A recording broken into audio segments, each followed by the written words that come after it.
Hi, everybody. This is Ann Patchett at Parnassus Books.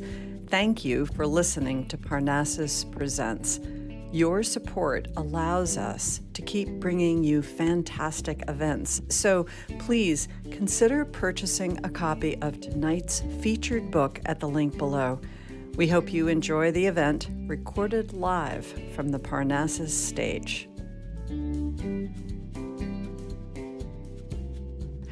I'm Elise, and I'm the Director of Events here at Parnassus, and I just want to say welcome on behalf of Ann Patchett and all of us here at Parnassus.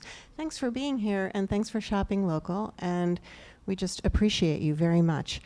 So Jason Mott, he's a best-selling author and a winner of more awards than I have time to discuss, except for it does include the National Book Award. He's the author of 2 poetry collections and 5 novels with People Like Us. That's his 5th. His poetry and fiction have appeared in various literary journals, and his debut novel, The Returned, was adapted for TV and was aired on ABC under the title Resurrection. We are so thrilled to have him, and Ann and I have both read this book and loved it so much that we made it our First Editions Club selection for August, and that's a big deal. And if you're not a member of the First Editions Club, check it out on the website, and maybe you want to join.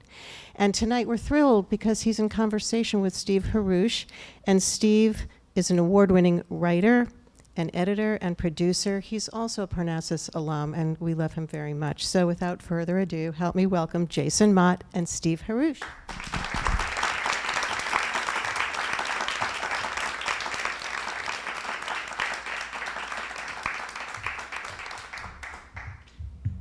Hello, everyone. Thank you so much for being here. I forgot to ask you, do you want to read an excerpt? I wasn't prepared. Okay.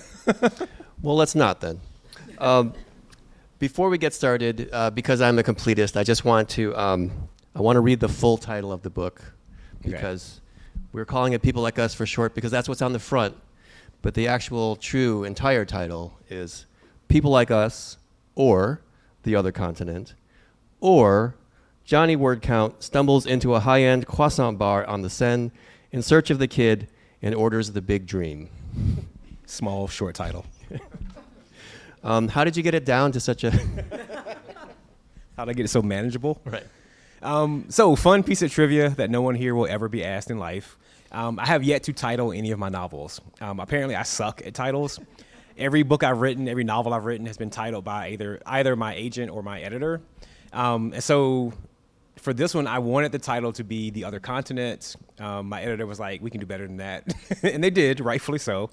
So I have this thing where I like absurdist humor. I like things that I just like absurdism in general. And so I wanted to have a very absurdist title. So that's why you have these 3 different titles for the novel, because they're all just increasing orders, increasing magnitudes of absurdity. And that was just really fun for me. Yeah, it kind of reminded me of some of those old James Wright poem titles. Yes. Like Standing Under a Bridge in Minnesota, I see a deer and think of my grandfather. Yes, exactly. And the poem is like 60 words long, right? Well, I know that you didn't title this book, but this phrase, People Like Us, actually does appear in the book before this, Hell of a Book, and this is a sequel to that book. Was there a moment where you thought, oh, this phrase... I need to dig into that more. I want to sort of expand on that. Yeah, it was not planned. I don't want to pretend that I had this master plan of like the sequels. I kind of call this the accidental sequel that just happened one day. But that phrase in particular was something that was intentional in carrying over. And because one thing I found touring around, it's been really, really positive, is that like I blend into a lot of different communities. Like I can be a bit of a chameleon, where like being from the South, like I know a lot about like hunting and fishing and all these things that people, that certain demographics that resonate towards that. I can blend in with them when I need to. I can also blend in with like high art people over here, and like that creates a lot of me bouncing to different communities and different like ideologies and fitting in and getting perspective. And I would have conversations with people, and they were like, yeah, just like us. And it's like, well, but it just created a lot of interesting opportunities. So I wanted to pull that into the novel. So as the author in the novel is traveling around touring, people are constantly saying to him, just like us, people like us. And it means something a little bit different almost every time that he hears it. Yeah, it's a great riff because every time it does mean something a little bit different, and some people are like raise an eyebrow, and it kind of causes different reactions among different people. You mentioned that this was sort of an accidental sequel. Yes. I heard you say on the Parnassus Instagram account today that it's 60% memoir. I'm tempted to ask which 60%. I'm not proud of how much time I spent on the Wikipedia page for French billionaires, but did it start as a novel with memoir elements, or how did it start? Yes. So some of the backstory there is that Hell of a Book, the first book, is equally semi-memoir, semi-fiction. So it's about 60% memoir. In Hell of a Book, you have this character named Soot, who's this 10-year-old boy who grows up in southeastern North Carolina in a town called Bolton. I am from and still live in a town in southeastern North Carolina called Bolton. There's lots of overlap there. The author touring is bouncing around. I did a lot of bouncing around on tour, wacky adventures. There's a scene in Hell of a Book where the author is running naked down a hotel room. Before you ask, my answer is maybe. And so with this book, same thing, Hell of a Book came out, it did well, it won the National Book Award, which was amazing, which is a surreal story I can tell later. But it sparked another really big book tour. This one was actually international. So I wound up touring over in Europe for about 3 or 4 weeks, had a lot of very interesting interactions there. European readers are very different than American readers in how they engage with questions. They're much harsher and direct in their questioning sometimes, and it created some awkward and interesting moments that kind of had my brain spinning a lot. And so there was also I had this moment where I got to go visit a school about a week after a school shooting happened. That also became fodder for the story in its own unique kind of way. So just as Hell of a Book, this one's about 60% memoir. The fiction is thrown in to, protect the innocent and the guilty and give plausible deniability for some actions. But it's actually there because I am a very private person. And so putting myself too far out there just feels awkward. So fiction gives me a good buffer a lot of the time. Yeah. Well, I'm curious, so not only is there this sort of blend of your own sort of autobiography and fiction, but there's also within the realm of the fiction, there are times when we're not quite sure if the normal laws of physics are applying to the story. It's your matrix, you get to write the code. How do you think about, how much you're going to sort of bend the rules of sort of narrative fiction?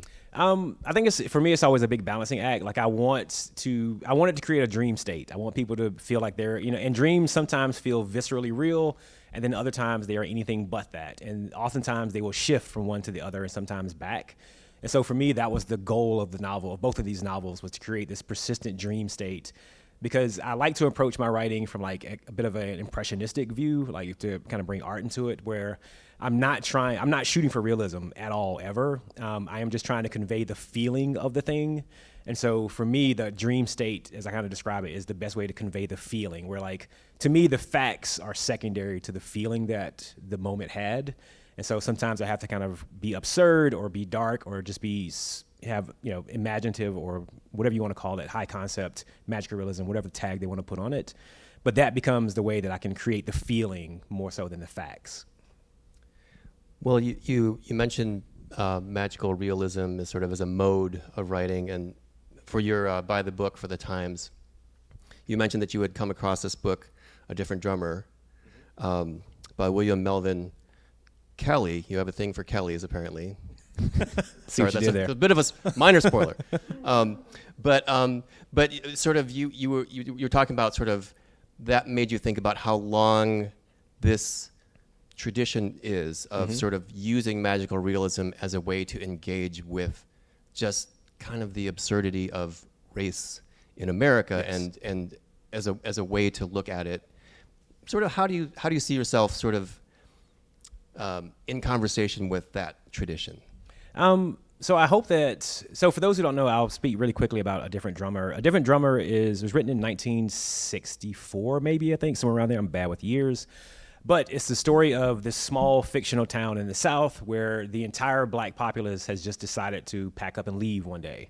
There's no explanation why. And so what the novel does, the novel takes the viewpoint of the white members of this town and just how they're witnessing this. And it shifts around through different people in the community, and it just tries to kind of like make sense of what's happening, because all the black participants in the story, they don't give any reason for it. They just, when you see them, they're packing up and leaving. They're like burning their houses down and just leaving with no explanation as to where they're going. And it was just a really fascinating story. And so for me, I like to think that people like us in Hell of a Book kind of further that tradition of not giving the answers, not really being the important parts. The questions that the situation spark becoming the more important kind of status of that. Just as in A Different Drummer, like where they were going and why they were leaving was not the point of the novel by a long shot. The point of the novel is what could be causing this to happen, and that's when the novel starts examining like social issues and just the American landscape in general. And so for me, that's what I try to do with this novel and both of these novels, where the why, the exact whys don't really matter. What really matters is like the conditions that lead to the situation. Yeah. Well, one of the situations in this book is that the first person writer character basically is invited to come to Europe, and then also perhaps has an option to stay longer if he desires. And there's this line that really hit me when I read it, because I was like, it just felt like, it was one of those moments where I felt like, oh, this really crystallizes a feeling that I've felt from a lot of people, which is leaving America is the new American dream. Which just, it's just like, felt like a kick to the chest, because, I don't know if you've noticed, things are kind of bad. Yeah, a little bit. Just a dash. Just a dash crazy. But I've heard you say that you have also sort of flirted with this idea of leaving. How did you think about that as a sort of, I guess, creating the conditions for this writer to get this offer and to really explore, like, what would that mean? Yeah, it came out of, as I mentioned, I was touring in Europe for a few weeks, and I didn't realize until very far into the tour how different I was feeling kind of being there. There was a moment, like it had been slowly building. Like for one thing, when I was in Paris, I met this guy named Victor, who was this expat from America, this black guy who he grew up in Miami. He's lived here for like 30 some years. He moved to Paris maybe 6 years ago. And he was just explaining how different it feels to not be in America anymore, to like be on the other side looking back.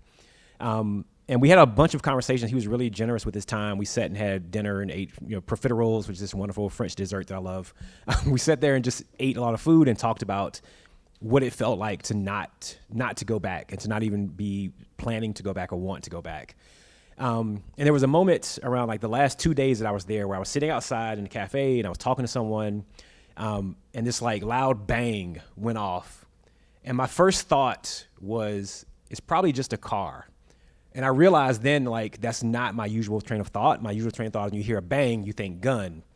And it made me realize that, like, that is a perpetual part of the American brain that is always running. When you hear a loud bang, day or night, your first thought is usually not as probably a car. Because of the way that America is, our first thought is that was probably a gun, or was it a gun is probably the more accurate question. But the fact that that is a thing that is always running and that in our brains, and it is so normalized that we don't even think about it, is wildly terrifying when you do realize that thing. And so that moment was the beginning of, do I actually want to go back? I felt like, the way I described it is, it felt like when you were a kid and you went and visited someone else's house and they were like super orderly and neat and tidy and quiet. And you were like, what? Like, how do people live like this? And you look back at your house and it's just all chaos. That was kind of how it felt being in Europe around the end of that trip, where I was like, my house is actually chaotic, and I didn't realize how insane life is back home. Is that a place I even want to go back to? So when I came back, I've got a really good group of friends. We had a bunch of discussions about like potentially all of us just moving in one big en masse and just kind of like giving it all up. And we still have that conversation on occasion. But right now I'm still in America. I'm kind of doubling down, trying to build a house here. So like I am, for whatever reason, committed to America for now, but will that last? Who knows? Well, we're glad you're still with us. Well, you mentioned Paris, and obviously, I think you can't talk about sort of the Black literary tradition in America without also talking about Paris. And because I feel like there are little subtle hip-hop references throughout your work, I just want to say I also thought of the Jay-Z line, if you escaped what I escaped, you'd be in Paris also. Yes, I'm yes. paraphrasing, but Yes. yes, you would also be in Paris doing what I am doing. I guess, what was it like to be there and to sort of think about all that history and then try to kind of, the way you wrap it into the book, I think is really beautiful, because it does become kind of a literary salon. There's a little scene that where the characters are really chewing on this. What was it like sort of thinking through that and presenting it in the book? Yeah, so that was actually, a lot of that occurred from situations that occurred in Paris. So when I was in Paris, I was there for Festival America, which is this week-long celebration of American authors. The Parisians bring over just truckloads of American authors, and they feed us and they show us off for like a whole week. It's like a dog and pony show for American authors. It's a lot of fun. But there were a few nights, there were a lot of African American authors there, a lot of Native American authors, Hispanic. It was a really mixed group. And there was one night when myself and a bunch of other authors went out to dinner. And it was just really surreal moment of like, here we were, like all these Black American authors, young, new Black American authors sitting together in Paris with that history of like Black American authors in Paris, like that history kind of hanging over our head. And we were just waxing philosophical about this phenomenon of being here and what it meant and like how it just felt so different. Because again, Parisian and like European audience members, like they just engage differently. They very much ask different questions, particularly of minority authors. And so we were talking about that. Like to give an example, I always phrase it as like, I found out quickly when I started touring Europe that European readers want, particularly like Black authors, to kind of serve as witness for the prosecution, where like their questions were very much leading me to an answer of like, tell us more about how bad America is. Tell us more about how America has mistreated you and everyone who looks like you. And I started to realize that like, that was the song and dance that was being asked of me in a very subtle way. So it was like, yes, they treated me very wonderfully. Like I was borderline famous, and authors are rarely famous, but I was borderline famous for a few days there. But I realized that it was because they wanted me to just kind of testify about the terrible things that America does. So, and the other authors kind of noted that too, and we had a lot of discussions about like what it means to like, is there going to be a place ever for like Black Americans to just kind of exist and not have pressures and desires and wants put on them, and that just spiraled into a lot of discussions, which stumbled into the book. Yeah. I think that, that scene is perhaps the most heavily redacted section of the book. Yes. And there are, for legal reasons, there are names you cannot mention. Perhaps for the benefit of our audience, if you could imagine an attorney from Dutton sitting out here, what is one thing you could tell us that would at least make them say, do this, make this gesture at you? Something fun. You're trying to get me sued, aren't you? No, there's nothing super provocative. Like I changed a lot of names. But there's some names that stay the same. So, and I can say this with like the permission of the actual person. There's a scene where the author is in Paris and he's having a conversation, and there's a character there named Mateo. That is named after the author Mateo Ascaripour, who actually was in Paris with me at the same time. He's a good friend, and I told him, I said, "Can I put you in the book?" He's like, "Hell yeah!" So he's in the book now. So there are definitely moments like that. But there were definitely some authors that I had conversations with who I don't know them well enough to like reach out. So I just kind of fudged the numbers and changed the names and changed the information a bit to make it fit. But I definitely, when this book was coming out, me and the lawyers from Dutton had a long conversation about a lot of different things. Thankfully, like it all passed muster. There was nothing there to get sued over, nothing strange or inflammatory. It's weird. I found out with Hell of a Book, because there's a whole scene with Nick Cage in Hell of a Book. I've never met Nick Cage. I don't know Nick Cage. He's not a good friend of mine, anything weird like that. But I didn't realize that like you can write celebrities into your work as long as it is not inflammatory or derogatory or libelous. So weirdly enough, you can do a lot of stuff if you just don't say bad things about people. Weird. Noted. That sounds threatening and ominous right there. That sounds very ominous. Don't worry, we'll put little black bars over it. I'll just say it was Ta-Nehisi Coates. Yeah, there you go. Yeah. Oh yeah. Sorry, yeah, another minor spoiler. No, that's fine. Like there's a moment in the book where the author pretends to be Ta-Nehisi Coates. I may or may not have done that in Paris, just because who wouldn't? Yeah. So there's a lot of wacky stuff like that. Again, I'm not friends with Ta-Nehisi Coates. I tried to get another author to shoulder check him for no weird reason. So there's an author who you may have read it. Like I'm not going to use his name, but he had a really popular book like 2 years ago. He was in Festival America with me, and like he's a good friend. But he's only written one book, like his debut book, and in Paris he was on a panel with Ta-Nehisi Coates, and he was wildly intimidated. Like the whole day before it was supposed to happen, like he was like, "Oh man, I don't know what to do. Like this is Ta-Nehisi Coates. I am nobody." It's like, dude, you're gonna be fine. And so I told him, he did not do this, thankfully, but I tried really hard to make him do it. I told him, I said, here's what you do. I said, you're feeling intimidated. That's normal. That's fine. Here's what you do. When you meet Ta-Nehisi Coates, you walk up to him, you reach out, you shake his hand, and when you grab his hand, you pull him in and you shoulder check that motherfucker one good time. Just hit him hard in the shoulder one good time, and he will instantly respect you. He didn't do it, unfortunately. Like I was watching when they first met, I was in the corner like, do it. He wouldn't do it. So yeah, but yeah, no celebrity authors were hurt in the filming of this novel. So yeah, good stuff. Well, there is. I'm curious from a craft standpoint. Mm-hmm. In both of these books, we're alternating chapters between third-person narrative and a first-person narrative. The tone is very different. Mm-hmm. How are you? But the way the chapters line up makes like there is dramatic tension in that. How far are you writing into each sort of voice before you're like, oh, we need the author here? Are you writing them as alternate chapters? I'm just curious about sort of the process of that because it's an unusual form. Yeah, sure. So the way that I kind of approach that from like a building craft standpoint is, I'll do a first draft where like with these two characters in particular, they exist in wildly, very tonally different kind of existences. The character of Soot, his life is a very serious and heavy kind of engagement. There's a few little moments that he has of levity, but like predominantly all of Soot's moments are actually pretty heavy in gravitas.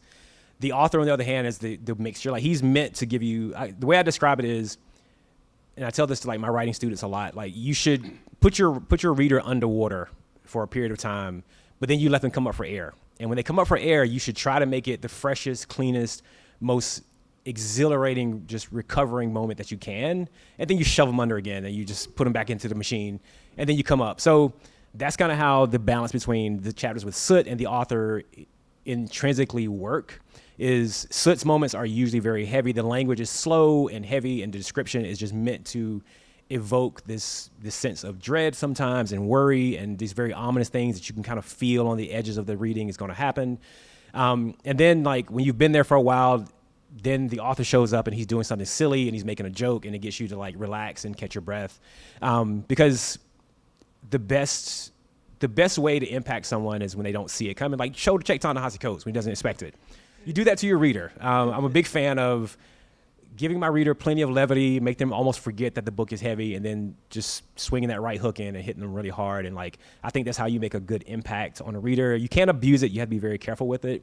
And so from a craft standpoint, I kind of outlined my books and I started writing the sections with Soot and the section with the author and just kind of like engaging them. But then there'll be a point halfway through the process or so where I'll take the two sections and separate them out, the two voices and separate them out. So I have a whole file that's just the author's point of view and a whole file that's just Soot's point of view. And I read their stories separately to make sure that on their own, the stories are cohesive, have meaning, and like have all the components of the story that I want. And then I start reintegrating, kind of restitching them together and making sure that they kind of dovetail and feed off of each other in a way that is building tension and excitement and humor and all those things. And that's kind of how I've done both of these books. Like it is very much it's like stitching. You take them up, you separate them first, and then you stitch them back together, and hopefully it makes something even stronger. Yeah. Well, it's obvious you have a great sense of humor. Do you ever feel like like, oh, maybe we've gone a little, maybe this is a little too funny for like for where we're going to have to come back to it in a few pages. Well, it's a timing thing. Like there are definitely times like, cause I again, like I said, I love absurdity. I like when things are just farther beyond the pale, the better. But there is a trick to timing that in these kind of stories, because the last thing you want to do is to give the reader like something that is meant to stick in their brain and meant to have a lasting kind of echo effect, and then completely undercut it by being too absurd. So typically what happens, and this is kind of showing how the sausage is made, typically what happens is the first third of the book is like the silliest, goofiest things are going to happen in the first third to the first half. And then by the second half, the tension should be building. So I don't want to break the tension by getting too absurd. So the farther into the book you get, it's still funny. The characters are still making very humorous comments and doing silly things, but there's more gravitas bleeding in because the character is struggling to figure out how to solve certain things. Yeah. Well, speaking of solve, I watched a little bit of an interview with you with French subtitles, fittingly enough, and in this interview you were talking about how Hell of a Book was sort of partly inspired by the murder of Freddie Gray, and you said that you wanted to write a book to help you sort of solve the riddle of being Black in America, is I think how you put it. And you wrote an incredible book. It won the big one, and then you wrote a sequel. I think that sort of speaks to how difficult the riddle is. Yeah. Did it feel hard to return to the riddle, I guess? I think it did. Well, it didn't feel hard, but it did feel kind of regretful. Because the hope and the foolish hope that I had was that somehow writing Hell of a Book and like getting it all out would kind of permanently purge a lot of that. Not to say that you just solve the riddle. I don't think the American riddle can ever be solved. But I think the hope was that I would write Hell of a Book and a lot of the baggage that I felt like I was carrying would kind of be put down. And to a certain extent, that was true. There's a lot of things that I was able to kind of sort through and put down in Hell of a Book. The thing that I didn't expect and that I found was touring for Hell of a Book introduced me to a whole new avenue of the riddles. Like the riddle kind of expanded even more. Like the American riddle just got bigger as I toured for Hell of a Book. And because touring is interesting, like the first part, this is my second week of tour. Few people have read the book because it just came out. But around the 3, 4, 5 month mark, that's when people have read the book. That's when questions get really in depth, really interesting, because then people have their own coloring of like what the discussion is, and they want to have and so that's usually around the point where the weird moments begin happening, and like the riddle starts to unfold even more, because I start to figure out how other people have engaged with the idea that I presented, and their feedback is always wildly fascinating. That usually spawns on something. Hopefully I won't be writing this like for 30 years. Like I hope it's not like write a book about touring and go on tour and write a book about touring, like that's just a cycle until I die. I hope that's not the case. But it is, I don't know, like this book was very engaging and exciting from a creative standpoint and from a personal standpoint. It was fun at times. It was sad and heartbreaking at times. It was all the good things that writing can be. And so, yeah, it was a lot of things. Yeah. Well, there's a character in this book who answers to the name Jason Mott, who talks about owning a firearm. And I'm curious, in the process of writing these two characters, both of whom carry guns in the book, has that changed anything, or not necessarily changed, but has it done anything to the way that you think about guns? I think it has more clearly defined a lot of my stances on like gun legislation and like what American gun ownership probably should be as opposed to what it actually is. So like I said, I grew up and still live in very rural southeastern North Carolina. My dad at 10 years old bought me my first shotgun. I've been hunting and shooting my entire life. I own, guns and rifles I inherited from my dad when he passed. I own handguns that I bought and some that my dad bought. So, I'm a gun owner. I'm one of those people. should I be allowed to own a lot of these things? No, quite frankly. Like, you don't need an AR-15 to hunt deer, to hunt anything, quite frankly, but people. That's all you really hunt with that rifle. And this is from someone who I enjoy marksmanship. I enjoy like long distance shooting at targets. Like, it's a fun, meditative, weirdly zen thing to do. But I don't believe that we should have access to a lot of the guns that we do have access to. And so I think that's the thing that I was able to kind of figure out, is that like America has an addiction to guns. Like, that's just the core truth of it. It's not about freedom. It's not about any of that stuff. It's not about trying to build a militia. Like, we're just addicted to the idea of guns, because guns have become, in the mind of a lot of people, synonymous and fungible with freedom, even though no one can really define freedom. Like, if you ask someone to define what freedom means, it literally has no meaning. Freedom is just me being able to do what I want to do and screw your thing. That's how Americans define freedom. It's funny, I always tell people, like, Americans define karma as when bad things happen to people you don't like.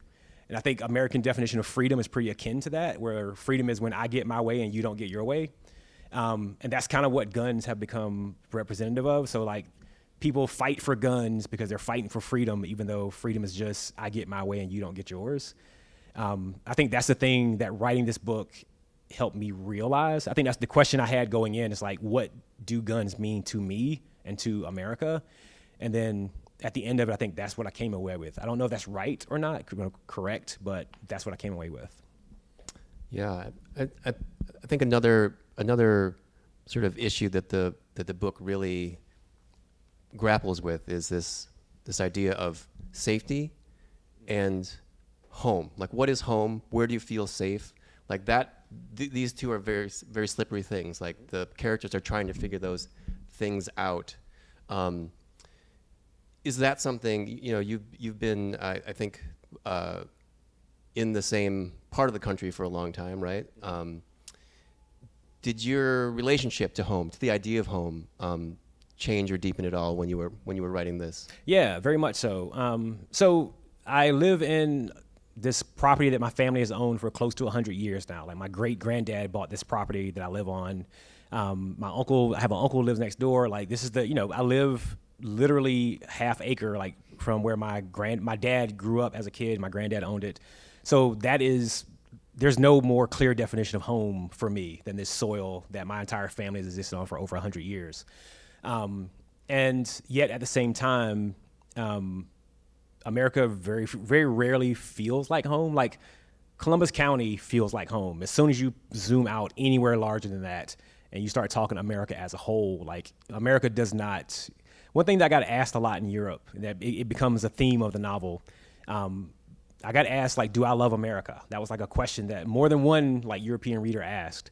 And it was a very, like, odd question, because, again, like, as I mentioned, it was clear they wanted me to kind of prosecute against America, like, say all the bad things about America. And I did that for a while. And then I found myself getting weirdly defensive.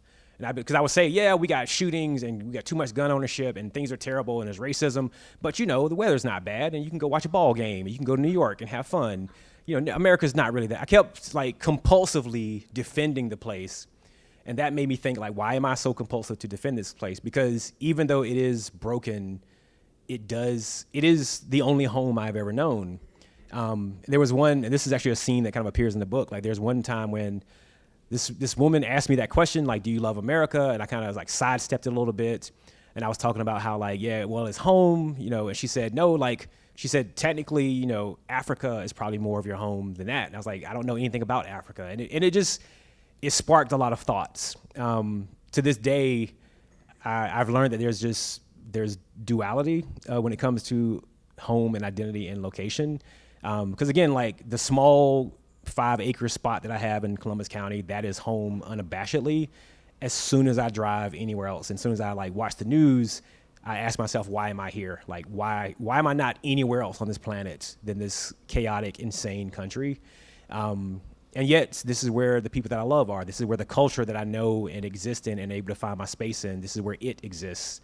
If I went to, when I was in Europe, I was thinking about, like, oh, this is really cool, but I don't fit here. I don't know the languages. I mean, sure, I can learn, but, like, it will never be 100 years of my family growing up on this plot of land. It will never be that for me. And so that becomes this unattainable, like, question of what home is and what home actually means. Yeah. Well, thank you. And I think it's time, if anyone in the audience would like to pose a question. I love questions, by the way. Yeah. Do you want to tell us about winning the National Book Award? It's a great story. Oh, yes. Yeah, I have a... So, I had the most dystopian, bizarre Hunger Games experience winning the National Book Award that you can ever have. So, the National Book Award, if you don't know, it's one of the two largest awards for writing you can get. Like, there's the National Book Award, the Pulitzer, and if you're old and if you're just amazing, you can do the Nobel. But all that, it's a whole other thing. So, I get longlisted, which is unbelievable. I tell my friends, there's no way I'm going to win it. I get shortlisted. I tell my friends, this is cool, but I'm never going to win it. In a normal, like, the National Book Award, what happens is on the night of the National Book Award, your publisher flies you to New York, first class, hopefully. You stay at a fancy hotel. You get really dressed up. You wear your best suit, your best dress. You go down. There's this huge, huge ballroom that they rent out. It is absolutely amazing. There's a red carpet treatment. There's photographers, magazines. It's a whole thing. Every author, like, it's just amazing. It is the Emmys, the Grammys, all that stuff, the Oscars put together for writing. That is in a year where COVID does not exist. My year was a COVID year. So what they did was they were like, we're going to have the event. And then about 3 weeks before the event, they're like, we're not going to have the event. It's going to happen over Zoom. Way to kill some dreams. So on November 17th, 2021, the night of the National Book Awards, I found myself sitting in a borrowed office in a very nice suit up here and sweatpants down here, because that's what you do on Zoom. So I'm sitting there, and the way they did it was they broke us up into these digital green rooms. They were like, so there's 5 categories for the National Book Award, and they have 5 digital green rooms. And they put one person from each category in each green room. So I was the fiction person for my room. There was like the poetry, translation, and so on. And right before the show started, they came in our ear and they said, here's what's going to happen. They said, as the night goes on, your category is going to come up. When your category comes up, your face will appear on the screen. They're going to read off the winner. They said, if your name is called, obviously, stay on the line. There's going to be like a 30 to 45 second window where they're going to describe why they chose your book.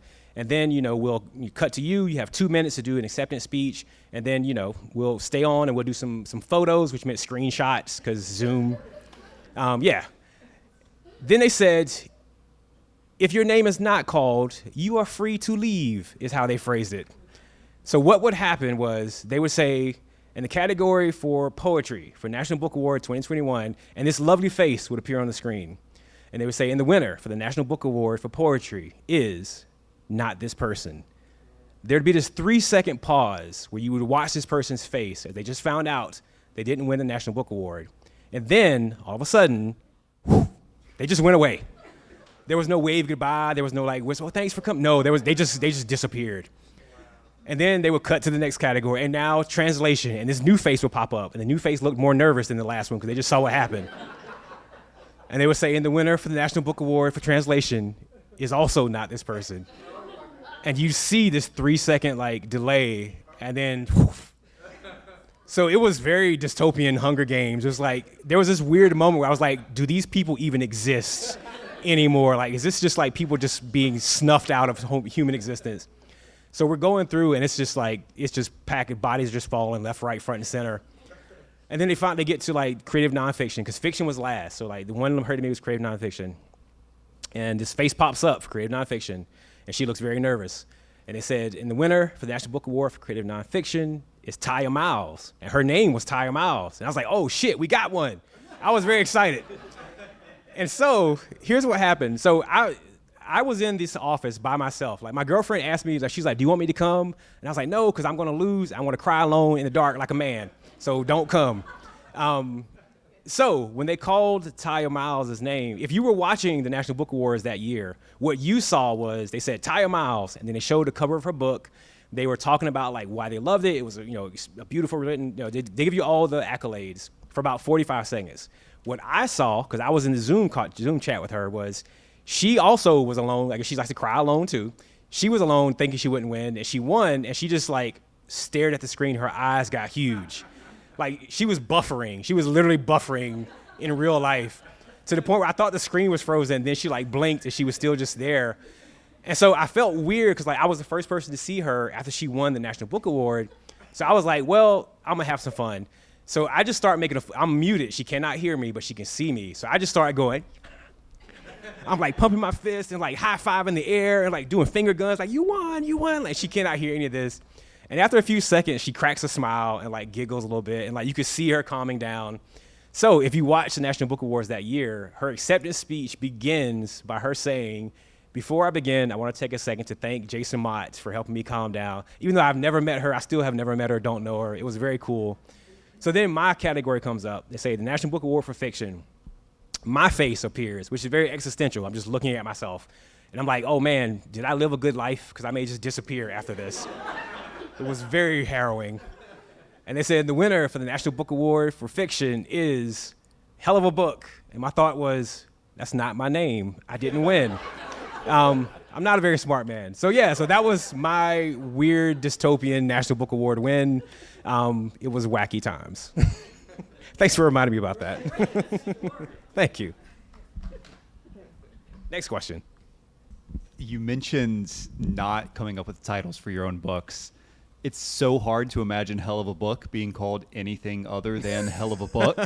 What's the story behind how that title came to be? Yeah, so again, I am notorious for having bad titles. My agent and I have been together since 2012, which is like 50 years in publishing years. And so she knows I'm bad with titles. So before Hell of a Book was published, like before we were going to send it to editors, it was like 2 weeks out. She said, hey, send me a list of titles so we can start working on this. And she was like, I know they're not your strong suit, which is a very diplomatic way of saying you suck at titles. So I made like a whole list of titles and I emailed to her and she emailed me back and just said, nope, try again. And so throughout the novel, there's this running gag, this refrain where the author, people are telling the author he wrote a hell of a book. Oh, it's a hell of a book. They keep saying that. And so my agent was like, we should just call it Hell of a Book. And I was like, no, I was adamantly against it. I was vehement. I was like, nope. That is the most arrogant, pretentious title. I cannot pull that off. You know, like years ago, there was Heartbreaking Work of Staggering Genius, which it was an amazing book. But I remember walking into the bookstore for the first time and seeing that title, even though it was tongue in cheek. I saw that title and I was like, how dare you, sir? Like, how dare you? And so again, I'm a very like kind of shy, quiet person. So to have such a like bombastic title, Hell of a Book, I was like, nope. And so my agent, she was like, look, unless you have a better title, which I know you do not, we're going to call it Hell of a Book. And I was like, well, all right, fine. But I said, if we're going to call it Hell of a Book, I also want to have this very absurd title, this long, drawn-out, absurd, silly, goofy title as well. And she said, sure, we'll do that. I didn't know I was dealing with Mom, because what Mom did was Mom gave you what she promised, but not in the way that she promised. So that's why when you see Hell of a Book, it says Hell of a Book on the front, but the long, absurd, goofy title is on the inside flat page. So I got what I said, but not in the way that I said it. So that's the backstory on that. Like I suck at titles. Same thing with this one. I wanted to call it The Other Continent. My editor was like, we can do better than that. And it became People Like Us. Being that your books now are 60% memoirs, what's probably a crazy story that your friends have been doing now that didn't make it into a book? That's a good question. I don't know that I've got friends doing weird stuff. I've had like people I've met, readers and potential readers doing weird stuff. Like, so there's this one guy that I met, and this was years ago when The Return came out. My very first novel. I'm new as an author, don't know how to be an author, don't know how to interact with like readers yet. I was at this thing, it was like, not Winter Institute, but like Book Expo, which is this huge book thing back in like about 10 years ago. So I'm sitting there, and this is like a week before the actual book launch. So the people are getting early copies. There's a long line of people. My publisher is pushing me. I'm sitting there signing books, and I'm just excited because I'm like, oh, I've been wanting this my whole life. I'm signing books. It's amazing. This guy comes up, and he hands me his book, and I'm sitting there and signing his book. And he looks at me, and he goes, you have really cool teeth. And I was like, thanks. And he goes, no, you have like wolf teeth. And he does this whole hand motion. And I was like, yeah, okay. I don't know what the hell wolf teeth mean, but I was like, okay, sure. And he goes like, and I signed his book, and he goes, have you had any work done to make them look like that? And I was like, no, they're just my teeth. And he takes his book and tucks it in his bag and like leans on the counter, and he goes, yeah, like would you smile some more? Like, can I see your teeth a little bit more? I didn't know what to do. Like I was just flat-footed, and I was like, I haven't had anything done. They're just my teeth. And this very nice lady who was like helping to like facilitate the whole thing, she walks around the counter and stands beside him, and just starts scooting to the right a little bit with each little movement, and just slowly like nudging him out the way. And so they finally get him to move out the way. Because he'd been holding the line up for a minute. She finally scoots him out the way. And like, I just look at her, she goes, welcome to being the author. And she just comes back around, and I start signing books. So I have like a whole list of like weird things like that. And a lot of them make it into the book in some form, and like into both of these books. But yeah, so my friends are actually like, they're really stable, cool people. And most, like 99.9% of readers are stable, cool, awesome people. But that 0.1% is just batshit crazy. And it's wacky and wild when you run into it. It's very strange. So I'm thinking a little bit about, you've talked about so many like cool things tonight, like writing more impressionistic style versus realism, or blending nonfiction with fiction, or even the cool things you're doing with structure. So my question is for like emerging writers, people who haven't published books yet. Can you talk a little bit about how you get to that stage where you're not just writing the traditional thing, but you're experimenting and writing the things that feel more authentic to you? What tips do you have for getting to that level? Yeah, sure. This is one of my former grad students, by the way. Very cool of him to come out and support. So yeah, like it's funny. I think in the beginning, it is almost impossible to not emulate the authors that you admire. I think because particularly as writers, you spend so much time in deep admiration for the techniques that you're learning. As you're learning how to become a better writer, you start seeing how the sausage is made when you read books. I mean, especially when you read books by your favorite authors. You reread them 1,000 times. You start to recognize like how they made the things meaningful, how they made the characters unique, how they made a voice or whatever the thing they did. Excuse me. And so you see the technique and you're like, oh, I'm going to use this technique in my new book, in my new story, in my new whatever. And you're not cloning them. You're learning from their technique, which is normal and healthy. And I think for a lot of my career, and especially before, the return got published, for a lot of time leading up to that, even when the return happened, I was still trying to write like other authors. Like I still to this day have a deep admiration for John Gardner. He's one of my favorite authors, like forever. And there was times when I was writing The Return that I was trying to emulate some of his style. You get into my second and third novel, same thing. I was really trying to emulate people. But like my career trajectory was not nosediving, but like I was struggling a lot with my publisher. Like they wanted me to kind of keep writing books that were pretty similar to my first novel, and it felt very constricting. I could feel myself kind of suffocating a little bit.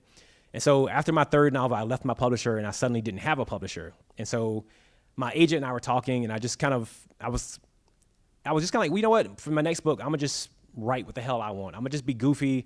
I'm gonna do it in the way that John Gardner would have never done it, the way that like Toni Morrison, Ta-Nehisi Coates, like all these people that I actually really admire and really respect. I said, like, I finally realized like I can't be them, and I'm tired of trying to be them. I think it's time that like I've learned all these techniques. I know how to use them. What if I just remix them and really try to do it my way and like still build on it? I don't want to pretend that I'm doing some all original thing. I'm not. Like Hunter S. Thompson influences my writing as much as John Gardner and Toni Morrison. Like there's tons of people who have made me the writer that I am, but I've just learned to like mix their techniques enough and like put my own spin on it to where I think that's the natural evolution. I think that if you're at a phase where you're still writing like other people, I think that's normal and healthy, and I think you're on the right path. And I think that the more you do it, it takes a certain like self-confidence, which is something that writers are good at, is self-confidence. But I think the longer you do it, the more you grow into your own voice, and it will come out where you'll finally be like, you know what, I'm done doing it like these people. I respect them, I love them, but I think I know how to do it my way now. And I think that's when you start to do really innovative, fun stuff that is meaningful to you. These last two books have been my most meaningful by a wide margin, because like I know that it's just me being silly and serious in my own way, and that feels really rewarding and really satisfying. Next question. We got time for more. How did you start writing? As in, were you a kid and you were just writing little stories? What in your brain went, hey, I could do this. I could be a writer. How did you actually start? Yeah, sure. So like many writers, I began as a reader. I was a big reader as a kid. I love folklore and mythology. I read pretty far above my grade level. But like, so I live in a very small town. Like I said, we had this really small library. And my mom, when she had to go to like a doctor's appointment or something in the summertime, she would take my sister and I, and she would just basically kick us out at the library because it was a small town library. Everyone knows everyone. And so the librarian, she knew my sister and I, she knew what we like to read. So we would walk in and she would have this huge stack of books sitting in front of us that she had us hand selected of what she knew we would like to read. And she would give us these books and we would go sit in the corner and we would just read for hours until my mom came and picked us back up. So that's kind of how I began. So I was just a very adamant reader. And then when I was around 14 or 15 or so, I was in like an English class. And I'd already read Beowulf. It was my favorite story. I love Beowulf as a character. He was like, because I was the really quiet, shy kid, and Beowulf was like the hero of heroes. He killed dragons. He fought Grendel. He did all these amazing things. He was never afraid. Like, he was the exact opposite of myself. And, you know, as a kid, you attach to that. And so in my English class, we got to read an excerpt from John Gardner's Grendel. If you don't know, Grendel is a retelling of Beowulf from the monster's point of view. And we just read an excerpt from a very small piece of it. But when I read it, it was so fascinating and so powerful because I knew I had this image of what Beowulf was. He was the hero of all heroes. He was the most clearly defined good guy in all of history. And yet when you read Grendel, it very much plays with that and says maybe Beowulf wasn't the hero. Maybe he was actually the villain. And it does it in such a convincing way that, like, when I read it, I remember reading it and finishing it, and I literally felt as though there was a bell vibrating. I felt as though I was vibrating. And it was the most magical feeling I'd ever felt. And the first thought that I had was, one day, I want to do this to somebody else. I want to make somebody else feel this thing that I feel right this second. And that's when I started writing short stories. I started writing like alternate versions of Beowulf and the Odyssey. Like, in my version, Odysseus comes back and like he actually fights it out with the suitors. There's no Deus Ex Machina coming in, stopping it. Like, it's a whole free-for-all. I was doing that for years, never seriously expecting that I could be a writer. It was just something that I was excited about and passionate about. And so I would write, 2 or 3 stories a year. Again, not super serious. But then when I was around 21, 22 or so, my mother passed away very suddenly. And I kind of had that realization that you often do when you lose someone important, that life is short. You should pursue things that you care about. And so within 6 months of her passing, because she had always been really supportive of me being a writer, or trying to be, even though I wasn't supportive of myself, within 6 months of her passing, I quit my job, enrolled in community college for writing, and was on the path. Like, I was writing every single day, just really focused on it. And that's when kind of how things began. So that's my backstory. All right, I think we have time for one more. Okay, last One more question. Gotta make it a good one. No pressure. Really? Okay. Poetry. Just tell us about poetry and your poetry. Yes, great question. So when I was in undergrad, I met poetry in a bar one night. So again, I was a big fan of heroes, superheroes in particular. Like, I was a big superhero fan before the MCU and all that stuff. This is back in like mid 2000s. I was a big comic book nerd in the 90s doing that whole thing. And I took a poetry class in undergrad. My poetry mentor is a beautiful woman named LaVon Adams. She kind of noticed that I was really digging it, and she said, I got some books for you. She handed me 2 poetry collections. One is called Krypton Nights by an author named Brian Dietrich. Another is Becoming the Villainess by Janine Hall Gailey. And they're both poetry collections that were focused in superhero themes, which was really rare at the time. Like, Lucille Clifton had done a few, and there was a handful of authors who had done like a few poems, but not many like entire collections. And Brian Dietrich's Krypton Nights was like a finalist for the Pulitzer Prize, and like it was just a really big book. And so when I started reading those, it gave me license to bring this thing that I love, which was heroes and mythology, into my poetry. And so I started writing a lot of poetry in undergrad. At the end of undergrad, I had been burned out on fiction because I was writing so much fiction that I got burned out. I said, well, I'm going to apply to graduate school for poetry. And I got in. And so I fell in love with sonnets. Sonnets became my gateway drug to more sonnets. I spent like 3 years doing nothing but sonnets. Like, I can tell you way too much about sonnets and how to write them and how they work and all that good stuff. I still love sonnets to this day. And so that kind of was the root of my connection with poetry, is that like I just fell in love with like form. I love the creativity and the restriction that sonnets pose. how they force you to be exact and they work the same way that novels do. Like there's a 3-act structure to a good sonnet. It has a plot twist in the end, the last 2 lines. Like there's a whole process and a theory behind how they work that is actually really akin to how novels work. So I just fell in love with it for a few years. The thing I tell people is fiction is my first love. I shacked up for poetry for like 5 years, and then I renewed my vows with fiction again, and this is where I am today. But the cool thing was my years shacked up with poetry actually sharpened my fiction writing by a dramatic amount. Before I focused on poetry, my fiction was very long and meandering. After I finished those time writing sonnets for like 3-4 years, when I came back to fiction, what used to take me a page and a half to do, I could do now in about a paragraph. What used to take me a paragraph, I could do in a single image. Because sonnets in particular will force you to use imagery and lines in a very specific, powerful way. They teach you accuracy and exactitude and all these kinds of things. And so I brought that back to my fiction. It sharpened my fiction dramatically. And believe that's publications actually started happening more after that, after I spent time, shacked up with poetry. So that's kind of my my weird and winding story with poetry. That's a great question.